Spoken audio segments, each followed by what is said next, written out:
बिस्मिल्लाहिर्रहमानिर्रहीम। अस्सलाम वालेकुम दोस्तों, उर्दू मालूमात टीवी में एक नई वीडियो के साथ हाजिर हूँ। आज की वीडियो में मैं आपको इंशाअल्लाह ये बताऊँगा कि माह रमज़ान की मुबारक रात शब कदर की क्या अलामात हैं, वो कौन कौन सी अलामात होती हैं, अगर वो ज़ाहिर हो जाएं तो उस रात शब कदर हो सकती है। वीडियो शुरू करने से पहले आपसे गुजारिश है कि आप हमारा चैनल सब्सक्राइब कर लें और सब्सक्राइब के बटन के साथ घंटी के निशान पर क्लिक करें ताकि आपको हमारी नई आने वाली वीडियो के मुतालिक नोटिफिकेशन मिलता रहे।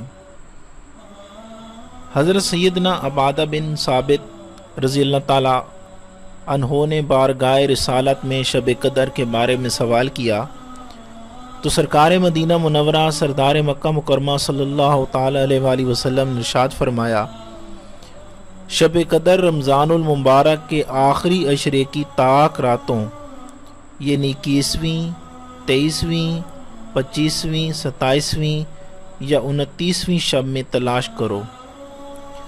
तो जो कोई ईमान के साथ बनियत सवाब इस मुबारक रात में इबादत करे उसके अगले पिछले गुनाह बख्श दिए जाते हैं।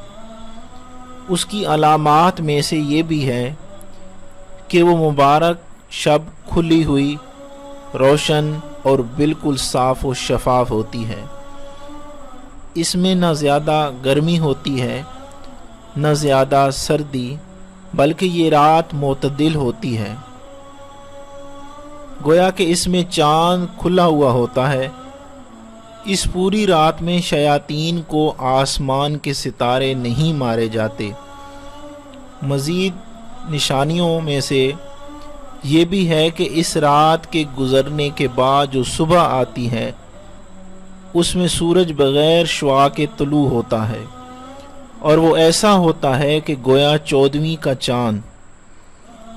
अल्लाह ताला ने इस दिन तलुए आफ़ताब के साथ शैतान को निकलने से रोक दिया है। इस एक दिन के अलावा हर रोज़ सूरज के साथ साथ शैतान भी निकलता है। अल्लाह ताला से दुआ है कि मैं दुनिया और आखिरत की कामयाबी अता फरमाए। मैं उम्मीद करता हूँ कि ये वीडियो आपको अच्छी लगी होगी। वीडियो देखने का बहुत बहुत शुक्रिया।